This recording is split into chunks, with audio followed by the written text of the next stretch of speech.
Hi, this is the NCFE Level 2 Functional Skills Maths. This is the September 2020 paper, and we're going to start with the non-calculator section. Activity 1, Building Blocks. 1a. Noah's hobby is building models using plastic blocks. He is making a model of a town. Noah has opened a new model building set. Inside is a large bag of coloured blocks. And here we've got white blocks, we've got 75 of them. Red, there's 276. Yellow, there's 45. Green, we've got 50. And blue, we've got 154 blocks. What percentage of the blocks are red? Okay, so if we want to know the percentage of red, well, first of all, we need to know how many there are altogether. Okay, so I'm going to write them out again just so that we can line up our units and our tens a bit nicer. So you could do it based on what we've got here, but I just want to make it nice and clear that I'm adding up all the units first. So 5 and 6 is 11, add 5 is 16, add 0 is still 16, add 4 is 20. So put the 0 and carry the 2. Then we add the tens. 7 and 7 is 14, add 4 is 18, add 5 is 23, add another 5 is 28, and add the 2 is 30. So 0 and carry the 3. 2 plus 1 is 3, add another 3 is 6. So in total we've got 600. How many are red? Well, 276, so it's like 276 out of 600. We want it to be a percentage, so we're going to need to multiply that all by 100. But what we can do here is we're multiplying by hundreds and we're dividing by hundreds, so we can cancel a 0 there with a 0 there, another one with another one. So we end up with 276 times 1, which is just 276, divided by 6. Right, so we're going to use the bus stop method. So 276, we're dividing it by 6. So 6 into 2 doesn't go. So 6 into 27, we've got 6, 12, 18, 24, 30 would be too many, so it goes 4 times. And what's the remainder? Well, from 24, we can go 25, 26, 27. So a remainder 3, and we can put that here. How many times does 6 go into 36? 6, 12, 18, 24, 30, 36. So that's 6 times. So this is our answer. What percentage of the blocks are red? It's just that 46%.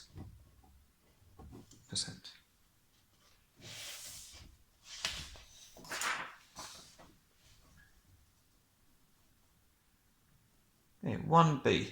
Noah has 2 bags of blocks. Each bag contains the same number of small, medium and large blocks. Noah picks 1 block from each bag at random.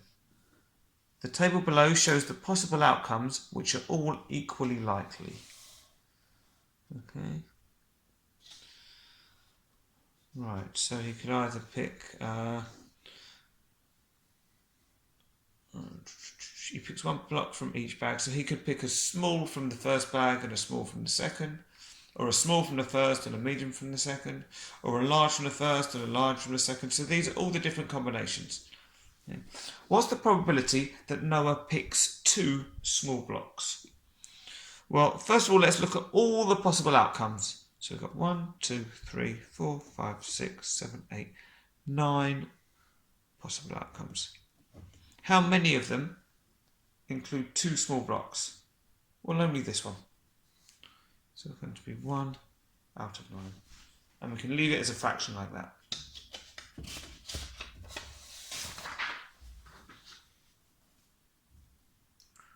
(1c). Noah has started to build a wall using cubes. This is the first diagram in the instructions. The length of each side of the cubes is 1 centimetre. So that's saying like sort of each one of these is 1 centimetre. And on the grid below, draw the plan view of the wall once Noah has built this part. Well, the plan view means the view looking from on top. So on top would see this block, this block, this block, this block, and this block. Okay, so now let's try and represent that on the grid that they've given us. Actually, I'm going to do a quick sketch of it on the side so we can see it next to the picture. So we're going to have, essentially we're going to have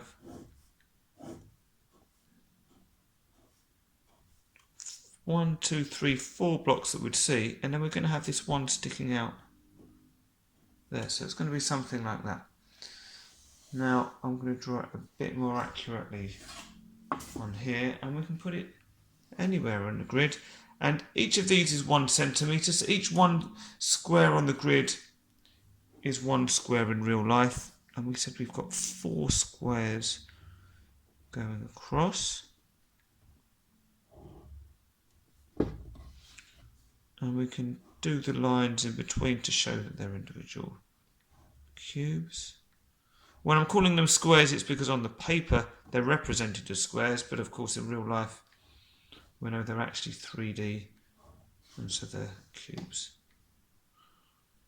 And so that's what it's going to look like.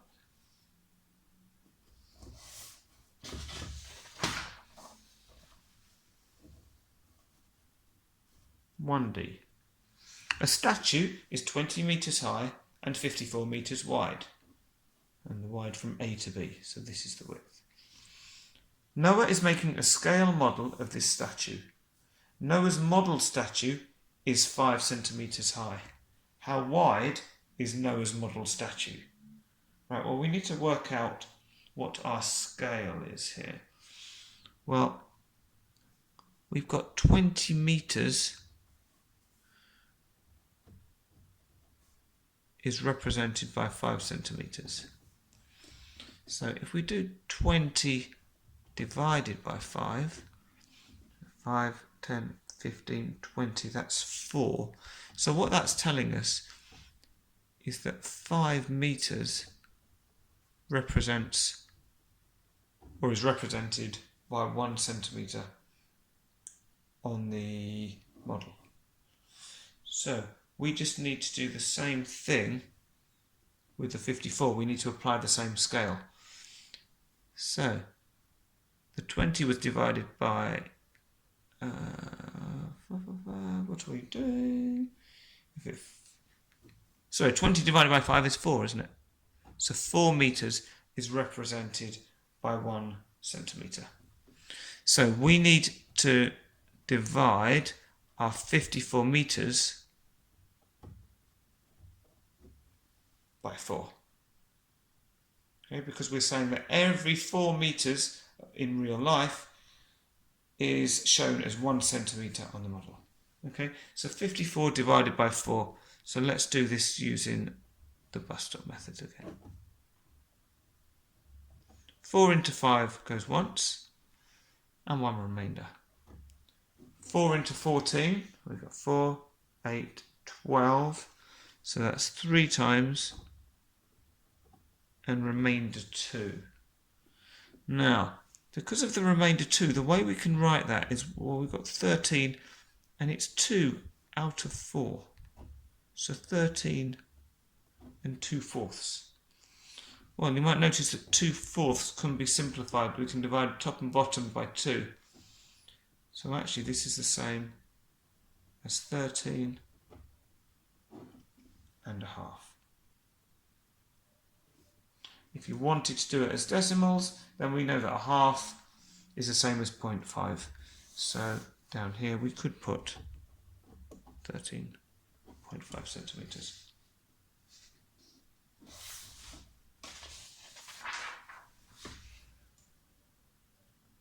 (1E).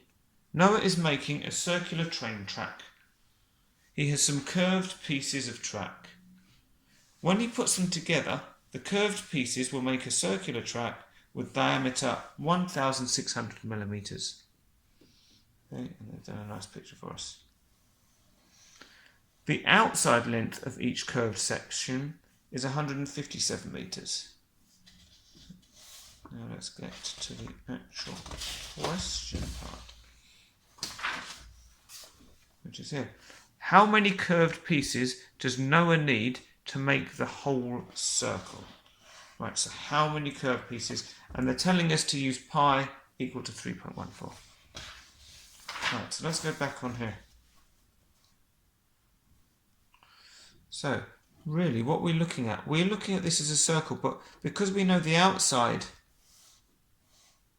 length of the curve, we're interested in the outside distance of this circle. Right. Well, we know that the circumference, which is like the perimeter of a circle, is equal to, well, you might know it as 2 pi r, which is the same as pi d. So you can use it either. We're given the diameter here, so I'm going to use this version of my formula. So that full circumference, is equal to pi, which we were told was 3.14, and d is 1,600. Okay. So we need to multiply this all out. Well, what I'm going to do to make this a bit easier, I'm going to say, well, let's ignore the decimal point, and I'm going to ignore the zeros. So I'm going to end up with 314 times 16. And what I'll do is afterwards, I'll allow for the decimal point and the zeros. So 6 times 4 is 24. 4 carry the 2. 1 times 6 is 6, add the 2 is 8. 3 times 6 is 18. So now we move on to the 10, so we put a 0 in the units. 1 times 4 is 4. 1 times 1 is 1. And 1 times 3 is 3. Let's add this all together. 4 plus 0 is 4. 8 plus 4 is 12. 2 carry the 1. 8 plus 1 is 9, and another 1 is 10. So 0 carry the 1. 1 plus 3 is 4, and the other one is 5. Right, so first of all, we need to allow for the decimal place. So we need to put the decimal point back in 2 places. However, there's 2 zeros on the end that we ignored, so we need to put the zeros back on, so we move the decimal place 2 to the right. So actually, we end up keeping it as 5,024 millimeters. Now, we want to know, sorry, that's just down here. We want to know how many of these 157 millimeter sections we've got. So what we're saying really is 5,024 divided by 157. So let's think about a nice way to do this. Well, let's try and group them up. So how can we get close to this? Well, what we can say is, well, I know that 10 lots of 157, I'm just going to add a 0 on the end, would be 1,570. So, well, if we do another 10,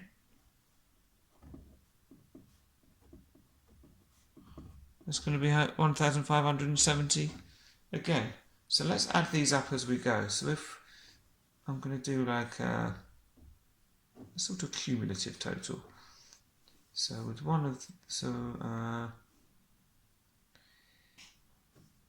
let's add these two together. So 2 lots. So basically, if that's 10, then 2 lots of these is going to be 20 of them. So we can add these 2 together. So 0 and 0 is 0, 7 and 7 is 14, 5 and 5 is 10, add to 1, 11, 1 and 1 and 1 is 3. So 20 of them would be 3,140. Now, We're getting closer to this number, but we're still not there yet. So let's add on another 10 times 157. So 1570. So if we're adding 10 onto it, well, that means we're going to be working out 30 lots of 157. 0 and 0 is 0. 4 and 7 is 11. 1 and 5 and 1 is 7. And 3 and 1 is 4. So we're getting closer to 5024. Now, if we add on another 10 to 1570, we're going to get too far. So what I'm going to do is I'm just going to start adding these on one at a time. So if I add on 157, I'm going to get 7, 6, 8, 4. So I'm still getting closer to my total, but I'm not there yet. So let's add another 157. 7 and 7 is 14. 6 and 5 and 1 is 12. 8 and 1 and 1 is 10. 4 and 1 is 5. Right, so we knew that this was 30 157s, and then we added on an extra 1, 2. So in total we've got 32 sections.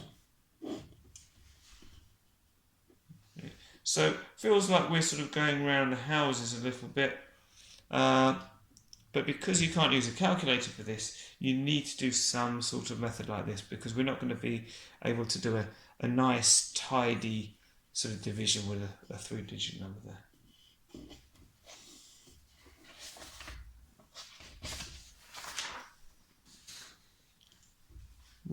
F. Model building blocks are sold in sets. The scatter diagram shows information about more sets that Noah sees for sale. So here's our grid here. The price of the set up this side and the number of blocks in the set along here. So for example, if we pick this point here, it's saying that the set costs £100 and there were 1,500 blocks in that set. Okay, this set here cost £150 and there were 2,500 blocks in the set. And they ask us to use the scatter diagram to estimate the price of a set containing 3,500 blocks. Well, before we can do any estimating with this, we need to draw our trend line, or our line of best fit. So that's our nice straight line that goes right through the data.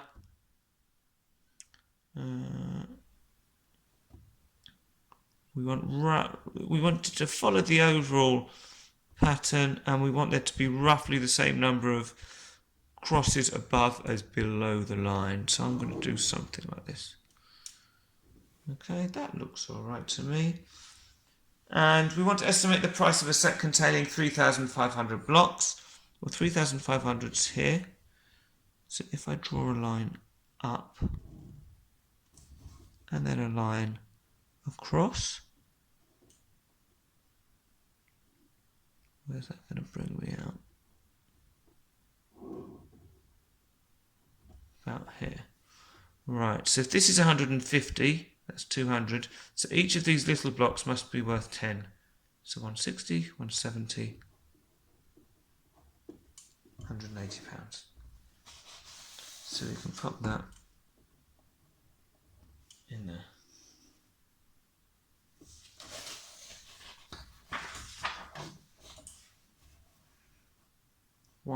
G. Noah sells a bundle of spare blocks online. The bundle weighs 3,120 grams. There are 6 types of block in the bundle. You've got block type A that weighs 2.7 grams, block type B weighs 4.5, and so on. Use the median to work out an estimate of the number of blocks in the bundle. Right, so if we're going to work out the median, what I'm going to do is I'm going to write all of these weights in order from smallest to largest. So first I'm going to number them. So what's anything smaller than 2.7? No, so that's the lightest. The next is 2.9. The next smallest number is 3.5, then 4.5, then 7.4, and then 9. So if I write those in order, we've got 2.7, 2.9, 3.5, 4.5, 7.4, and 9.0. And now to find the median, what we do is we cross off the smallest and the largest. And we keep doing that in pairs until we either end up with 1, or because we've got an even number of items, we end up with 2. So to find the median from the middle 2, we need to add them together. 3.5 plus 4.5. So 5 and 5 is 0. Carry the 1. 3 plus 4 plus 1 is 8. And then we need to divide our 8 by 2, which gives us 4. You might be able to see that 4 is going to be halfway between 3.5 and 4.5. So we've got an estimate of 4 grams. We say it's an estimate because we had to we're using the median. Okay. If we know that the bundle weighs 3,120 grams, we want to know how many of these 4 gram blocks would go into it. So we're saying 3,120 divided by 4, which we can do with the bus stop method. 4 into 3, 1, 2, 0. 4 into 3 doesn't go. 4 into 31, 4, 8, 12, 16, 20, 24, 28, 32 would be too many, so we're going to stop with 7 of them, which was 28. So we've got 29, 30, 31, 3 left over. So in front of the 2. So 4's into 32, 4, 8, 12, 16, 20, 24, 28, 32. So that's exactly 8. How many times does 4 go into 0? Well, 0, it doesn't. Okay, so we end up with 780 bucks. And that's the end of the non-calculator section. So we're carrying on with the NCFE Functional Skills Maths Level 2 September 2020 paper, and now we're on to the calculator section. Activity 2, Police Workshop. 2a. Alice lives in Oldcastle. She is on a community policing course. The ratio of solved to unsolved crimes in Oldcastle is 2 to 9. 1/8 of crimes are solved in the whole of the UK. Alice thinks that a greater proportion of crimes are solved in Oldcastle than in the rest of the UK. Is she correct? Okay, well, what we're saying is that in Oldcastle, if the ratio is 2 to 9, that means for every solved cases, there are 9 unsolved. So if there are 2 solved in total, that means there's 11 cases. Yeah, because we've got 2 plus 9 is 11. So 2/11ths are solved. In the whole of the UK, we're told that 1/8 are solved. We want to know, is one bigger than the other? Are they the same? So what we want to do is to get both these fractions to have the same common denominator. And the easiest way to do that is, well, if we were doing it in the non-calculator section, then we would get the same common denominator. We could multiply these two together and get them both out of 88. But of course, this is the calculator section. So we can just type these straight into our calculator. So 2 divided by 11 is 0.1818 and on, and 1 divided by 8 is 0.125. Let's draw a line to show we got the 2. Okay, so Alice thinks a greater proportion are solved in Oldcastle, which of these ones. And this number is bigger than this number. So is she correct? Yes, she is.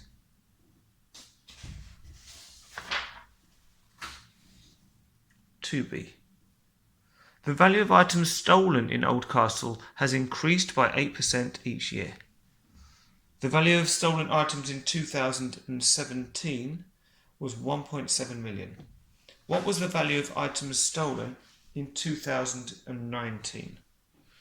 Right, well, we can do this in one or two steps. What we'll do is we'll do this in 2 steps, I think. So what we're saying is, in the first year, or from 2017, let's write this out. It was 1.7 million. I'm going to write this out in full. So 1,700,000. Okay. In 2018, it increased by 8%. So we can work out what 8% of this is. So for 8%, we're going to do 8 divided by 100 times 1,700,000. And we get 136,000. So if we add that together,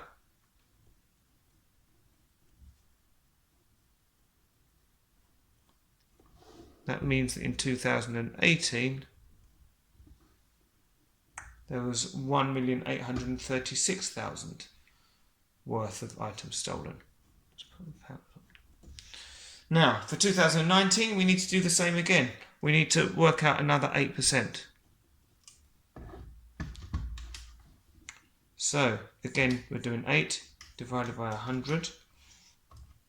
And then we're multiplying it by our new value. So 1,836,000. And this time we get 146,880. So we're going to add these two together. Well, I've already got this in my calculator, so I'm going to add on the 1,836,000. And I get a total of 1,982,880. And that's for 2019. What you could do, if you wanted to do it all in one step, you could say, well, we've got 1,700,000 and we're increasing it by 8%, so that's the same as multiplying it by 1.08 for 1 year, and then we multiply it by 1.08 again to get to 2019. So just to show you that this works, times 1.08 times 1.08, and yes, we get the same answer as here. So 82,880. So this is just optional. It's a quicker way, but it's maybe a bit more difficult to kind of understand and follow. So happy for you to do it this way, but if you're understanding this, then you can use this alternative. So let me put a nice big or. You don't want to do it both ways. Pick whichever you like the most.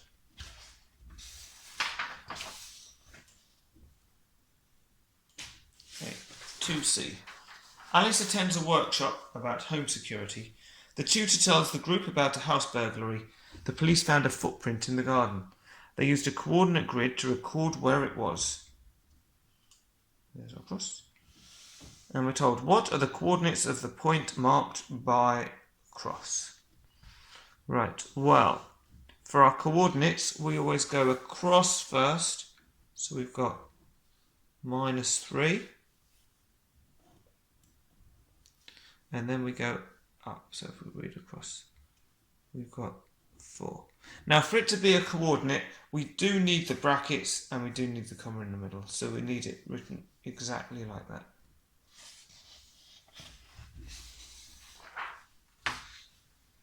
(2D). A witness said the suspect is under 5 feet 10 inches tall and has blonde hair.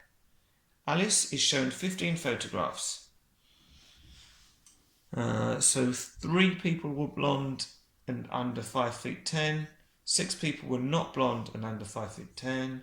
4 people were blonde but over 5 feet 10. And 2 people were not blonde and were over 5 feet 10. Alice picks one of the photographs at random. What is the probability that it is of a person who has blonde hair and is under 5 feet 10 inches tall? Well, we know that there's 15 photographs. So we're going to do it over 15. So they need to have blonde hair and under 5 feet tall. So that's going to be this one here. So 3 over 15. And we can simplify this. So 3 goes into both of these numbers. So 3 goes into 3 once, and 3 goes into 15 5 times. So they've asked for the answer as a fraction, which is 1/5. They've also asked for it as a decimal. Now you might know what this is as a decimal, which is great, or you can just type it in your calculator. 1 divided by 5 gives us 0.10.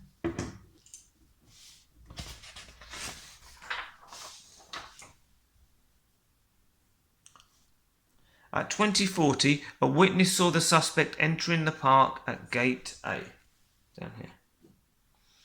Another witness saw the same person leaving the park through gate B, up here, exactly 12 minutes later. The group are given this map of the park. The map has a scale of 1 to 25,000. The distance between gates A and B on the map is 9 centimetres. So this, they're saying, is 9 centimetres. What was the average speed of the person seen entering and leaving the park? You can't see that bit. What was the average speed of the person seen entering and leaving the park? Give your answer in meters per second. Right, so we know what this is in centimetres. We want to turn this into meters first of all. Well, every 1 centimetre on the map is 25,000 centimetres in real life. So 9 centimetres is going to be 9 times 25,000 centimetres in real life.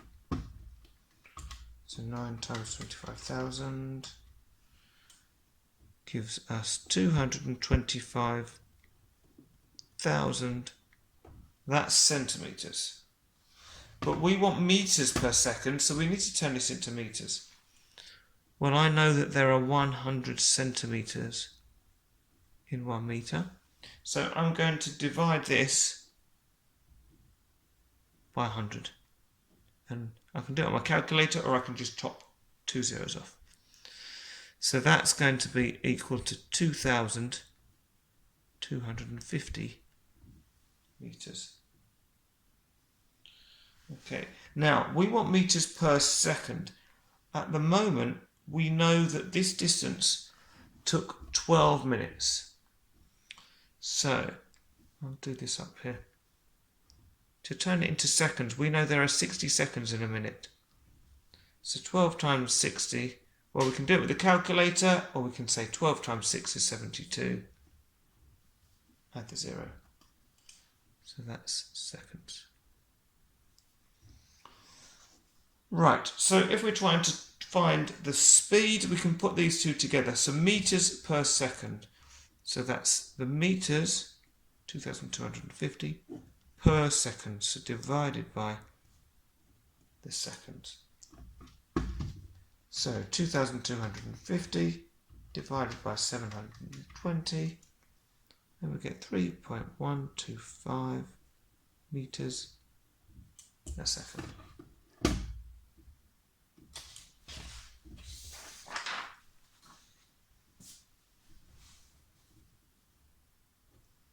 Q2a. The house had a CCTV camera. The shaded section of the diagram shows the area covered by the camera. So from here they can see everything in this view. Calculate the area covered by the camera. Right, so we can think of this as sort of part of a circle. If you imagine the circle would carry on going all the way around there, with this being the centre. So we've got a radius of 5 meters, but it's not a whole circle because we've only got this section. Now, you might recall that this little square here means that what we've got is a right angle. And a right angle is 90 degrees, or you can think of it as a quarter of a circle. So, if we work out the area of the whole circle, we can then just take a quarter of it, so divide it by 4, and we'll find the area of this.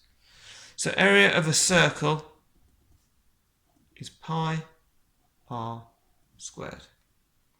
Okay, where pi is 3.14 and r is the radius, so it's 5 squared. So if we work this out, well, let's do the squared bit first. So 5 squared is 5 times 5. Then we multiply it by 3.14 and we get 78.5, and that's meters squared. But that's for the full circle. We want a quarter of that, so 78.5 divided by 4, which is 19.625, and it's area, so it's going to be meters squared.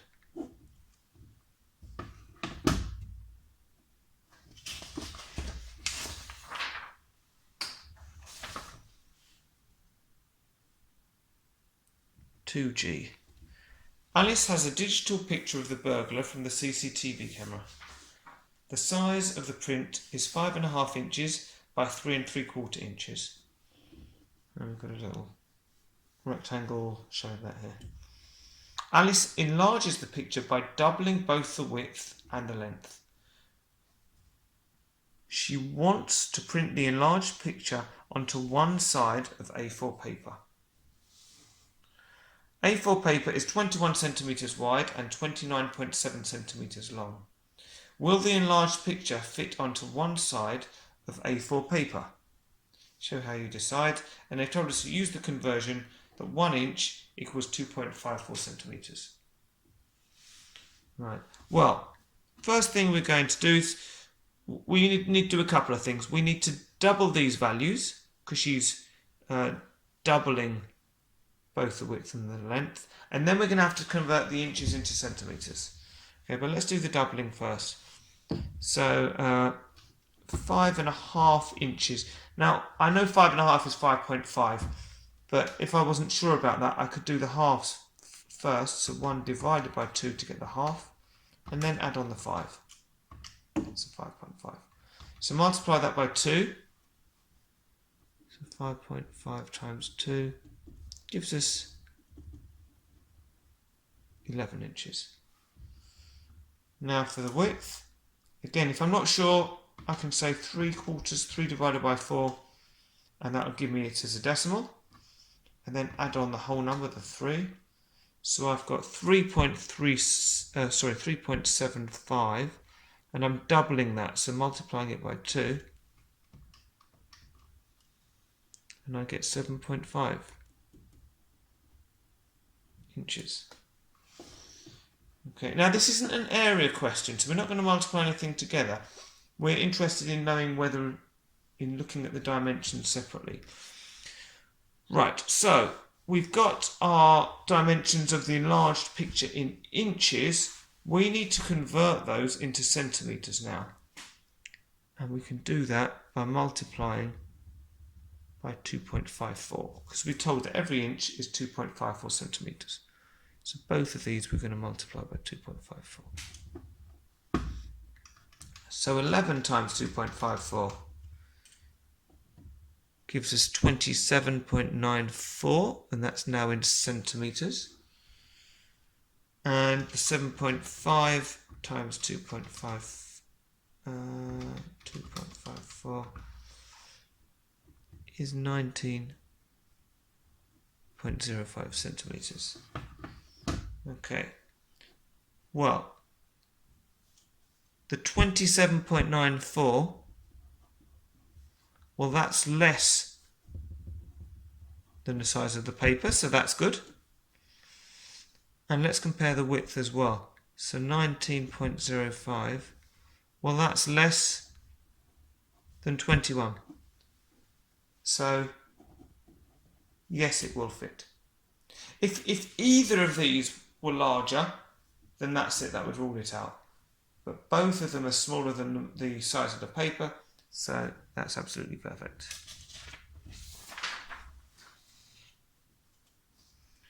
Activity 3, volunteering. 3a. Sam is a volunteer for CHAD, a charity that supports children. Charities are put into categories according to the amount of money they raise each year. Last year, CHAD raised £569,801, and they've asked us to tick the box next to the category that CHAD is in. Right, so let's put these here. So the first thing we want to do is to turn these words into numbers. So 569, and that's 1,801 pounds. Right, 569,801. Well, it's more than 9,999, so it's not a micro category. Again, it's more than 99,000, so it's not small. But it is less. 569,000 is less than 999,000. So it's in the medium category.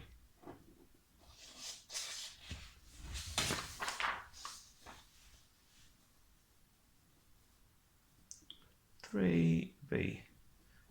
This year, CHAD aimed to raise £626,000. The pie chart shows where the funds will come from. So 21% of the funds from grants, 56% from fundraising events, 8% from cards and 15% from workshops. So far, CHAD have raised £95,280 from grants. How much more money do they aim to raise from grants this year? So in total, they're trying to get 21% of this value. So 21%, that's going to be 21 out of 100 times 626,000.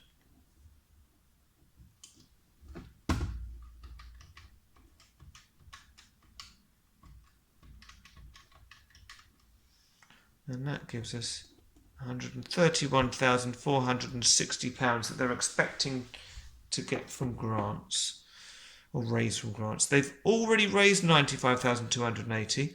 So how much is left to raise? Well, let's take away 95,280 from that. And that leaves us with £36,180 still to raise from grants.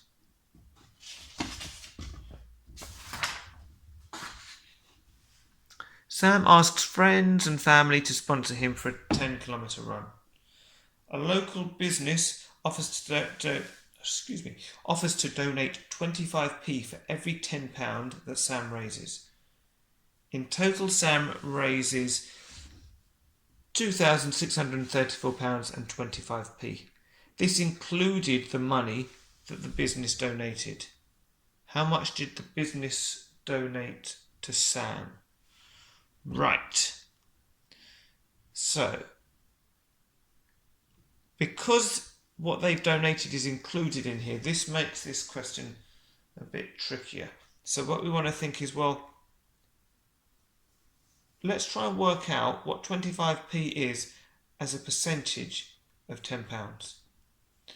Well, this is in pence, this is in pounds, but I know there's 100p in every pound.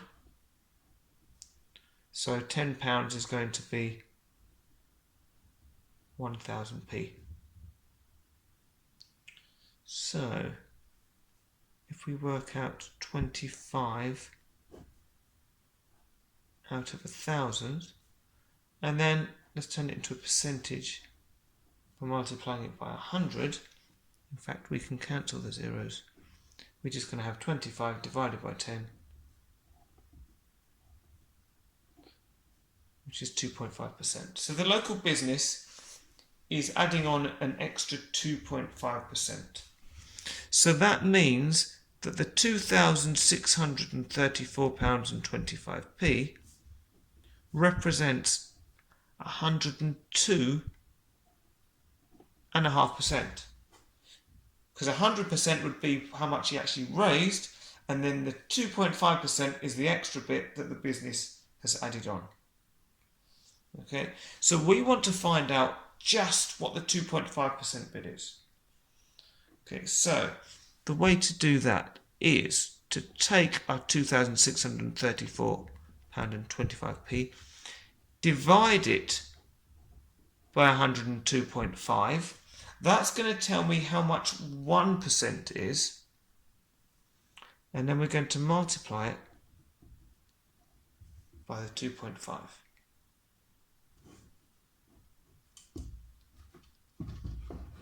So if we do our 2,634.25, so divide it by 102.5. So remember, this is going to tell us that 1% of the donated money is £25.70p. But because we know the local business effectively donated 2.5%, we need to multiply this by 2.5, which gives us £64.25.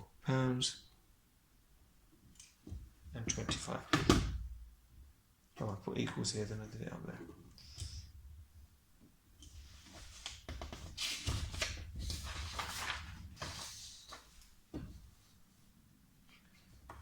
.3d. Chad is sending a letter to supporters. They have asked for volunteers to put the letters into envelopes. 8 people volunteer to help. Each person works at the same rate. It takes them 480 minutes to complete the task. How many minutes would the task have taken 12 people if each person worked at the same rate? Right, well, let's work out the total amount of time or total amount of work. So there were 8 people, each of them spent 480 minutes. So in total, they spent 3,840 minutes working. Now, if we're going to spread that time across 12 people, we can do 3,840 divided by 12. And that means that each person only needs to spend 320 minutes each. Which is what you'd expect. If there's more people working, then they shouldn't have to work for as long.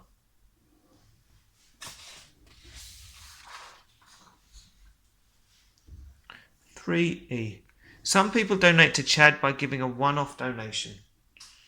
So this is the size of the donation. So there were 48 donors that gave a donation between £0 and £20.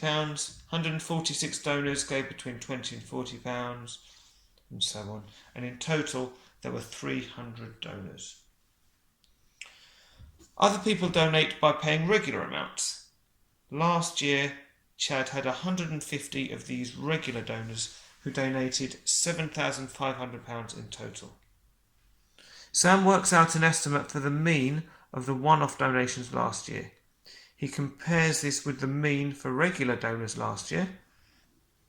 And Sam says, the mean amount donated last year was higher for the one-off donors than for the regular donors.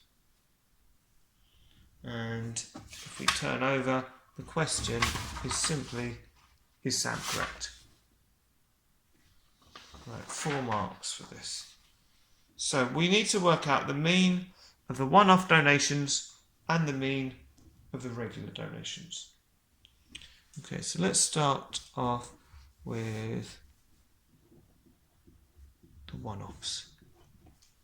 Okay. Well, to do that, we're going to need this table. Now, normally, if we're working out the mean, we need to know the total of all of the donations and then divide it by how many there are. Now, before we can do that, we don't know whether these donations are at the bottom of this range, at the top of the range, in the middle, or spread out. So what we need to do is we need to make a sort of a sensible assumption. So we're going to assume that all of the amounts were halfway in the middle of each of these ranges. And we're going to call these midpoints. Okay. So halfway between 0 and 20 would be £10. Halfway between 20 and 40 would be £30. Now, if you're not happy or comfortable just doing it by sight, what you can do is you can add the bottom and the top range together and divide it by 2, and you'll see you get the 30. So halfway between 40 and 60, we can do 40 plus 60, divide it by 2 to get 50. And halfway between 60 and 80 is going to be 70. So we're assuming that the donations were 10, 30, 50 or 70 pounds, but we need to find out how much of each of these donations were made. Well, there were 48 £10 donations. So what we're going to do is we're going to multiply each of these together. So 48 times 10 means that we had £480 worth of £10 donations. 146 times 30 gives us £4,380 worth of donations.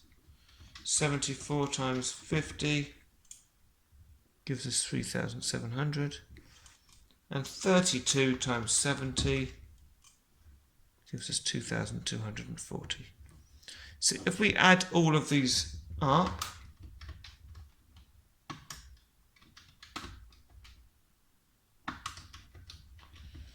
we get a total of £10,800 of one-off donations.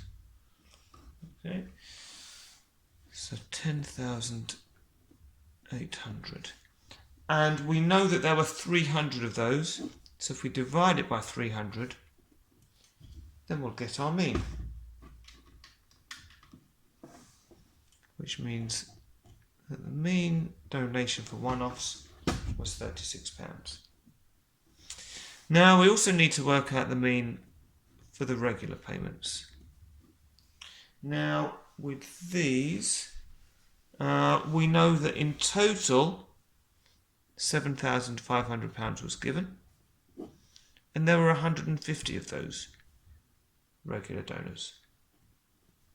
So we can do 7,500 divided by 150, and we get £50. Now Sam says the mean amount donated last year was higher for the one-off donors than for the regular donors. Is 36 higher than 50? No. So incorrect.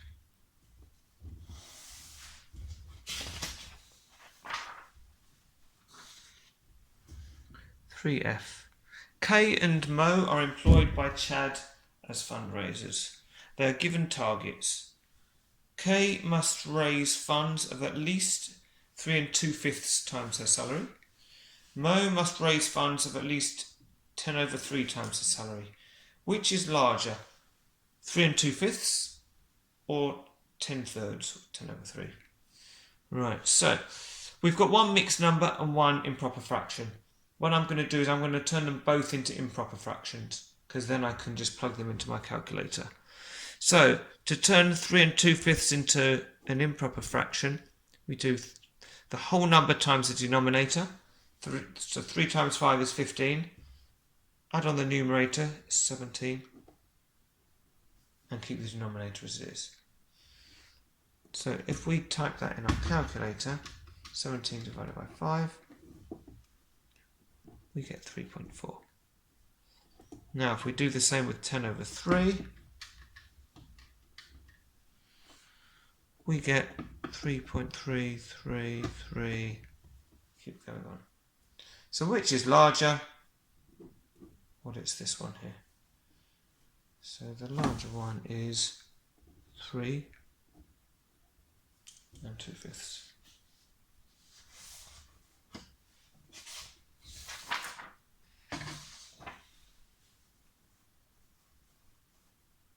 Activity 4, selling cars. 4a. Emma sells cars. The original price of a car was £15,400. Its sale price is £13,500. Calculate the percentage discount. Give your answer to one decimal place. So let's work out what the actual discount was in terms of money. So we can do 15,400 minus 13,500.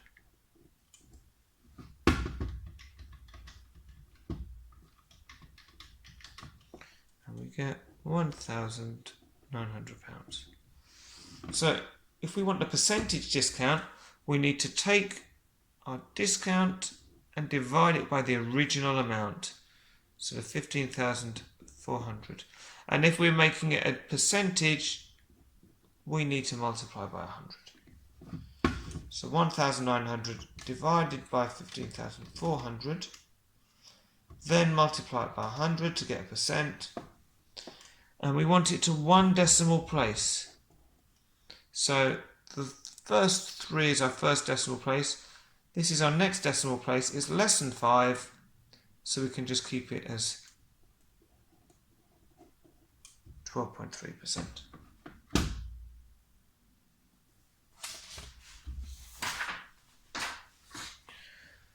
(4b). Emma also buys cars. Bill wants to sell his old car. The car is 3 years old and in good condition. Emma uses a formula to work out the price that she will pay for Bill's car. Here's a formula. P equals 12,000 times C times 0.75 to the power T. And we're told that P is the price she'll pay, so that's what we're working out. T is the age of the car in years, and C is the condition of the car used, according to this table. So if it's in good condition, they pay more than if it's average condition, which they pay more than if it's in poor condition. The scatter diagram below shows the prices paid online for the same model of car in good condition. Here it is. Okay, so these are all of the prices paid for the 1-year-old cars. These are the prices paid for the 2-year-old cars and the 3-year-old, and so on. How much more would Bill expect to get if he sells his car online instead of selling to Emma?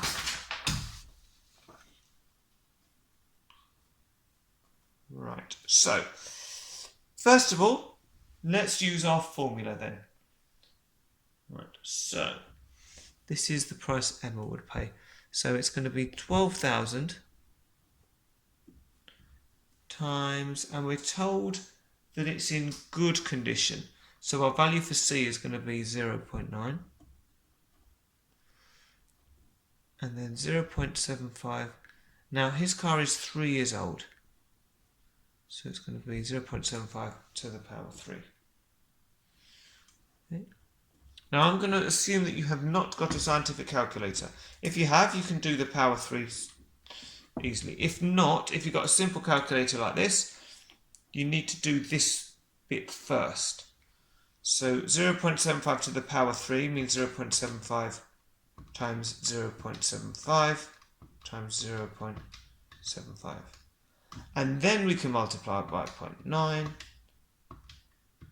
and by 12,000 to give us a total price that Emma would pay of £4,556 and 25p. Now, we need to also work out what he'd get if he sold it online. Right, so we need to do a sort of a line of best fit, which is a bit strange with this kind of chart, but we still want a straight line going through the data that follows the overall pattern and has about the same number of crosses above as below. So something like that. Now, his car is 3 years old. So let's draw a line up from 3.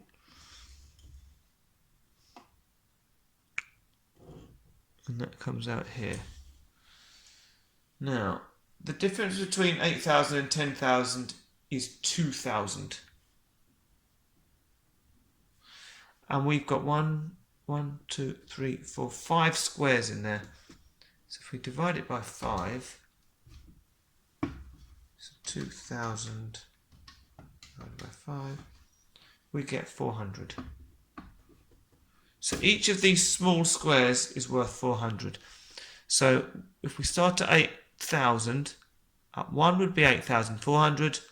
So up here would be 8,800. Okay, so let's do a summary here. So the Emma price would be 4,556.25, and the online price would be 8,800. And if we just remind ourselves of the question, it was how much more would Bill expect to get if he sells his car online instead of selling to Emma? So we need to take one away from the other. So we want 8,800 minus 4,556.25, which if we use our calculator,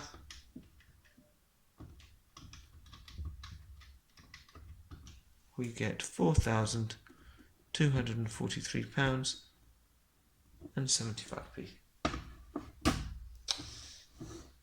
So I think you might sell it online. Bill sees a new car he likes. The car's fuel consumption is 16 kilometres per litre. Bill drives a total of 45 miles each day. Fuel costs 136.9 pence per litre. Work out the total cost of fuel Bill would use each day in this car. Give your answer in pounds and to the nearest penny. Use this conversion graph to help you. Okay, so if he's driving 45 miles a day, let's work out what that is in kilometres. Okay, because we know that the consumption is in kilometres per litre. So we find 45 miles. We read up. And then across. Well, what are each of these little squares worth? I've got 1, 2, 3, 4, 5. So they must be worth 2. So we've got 70, 72, 74, 76, 78, 80. Yep.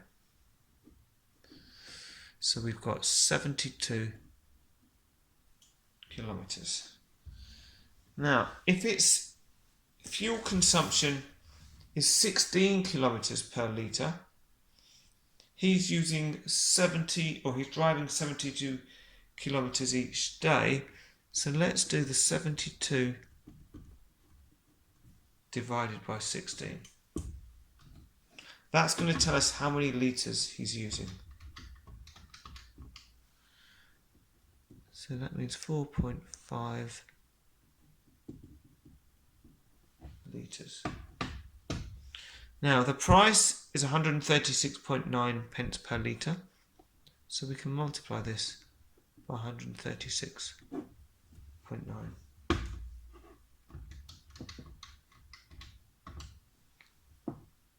And we get 616.05, that's pence. So to turn it into pounds, well, we could just move the decimal point twice to the right, or that's the same as dividing it by 100. So that's going to be £6. And we want it in just pounds and pence. So the 1 and the 6 are the first two decimal places. 0 is less than 5, so we're just going to keep it as £6 and 16 pence.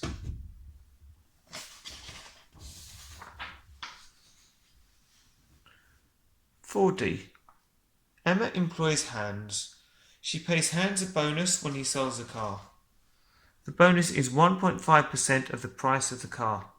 And the available makes of cars are, we've got 8H makes of cars, and these are the different prices. How many cars would Hans have to sell at the modal price to get a bonus of at least £7,500? Okay, so the modal price. Well, the modal price is the price that we see most often. So let's have a look. 14,750. We've only got one of these. So I'm just going to do a sort of a tally. So there's one of those. 15,800, 2, 3. So we've got 3 at 15,800. Only one at 16,000. This we've done already. 19,800. We've only got one of them. Again, there's 3 of these. Only one at 3,500 and one at 23,650. So the modal price is £15,800 because we've got 3 of them. Okay, so we know that, let's have a flip back over to the question. How many cars would he have to sell to get a bonus of at least 7,500? Right, so if he's getting a bonus of 7,500, he must be selling cars that are worth a lot more than that, because that just represents 1.5%. Okay, so if we divide it by 1.5%, that will tell us the total value of the cars that he must have sold. Okay, so we're dividing it by 1.5%. Right, now the first thing I'm going to do is I'm going to turn 1.5% into a decimal. So 1.5 divided by 100. So this gives us 0.015. So now when I divide, I'm going to do my 7,500, divide it by 0.015. And that gives us £500,000. Okay.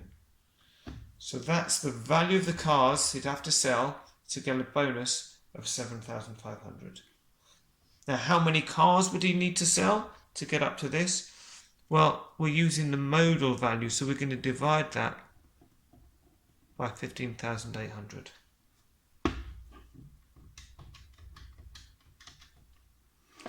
And if we do that, we get 31 point... Let's do it to 2 decimal places. So 6, 4, look at the next place.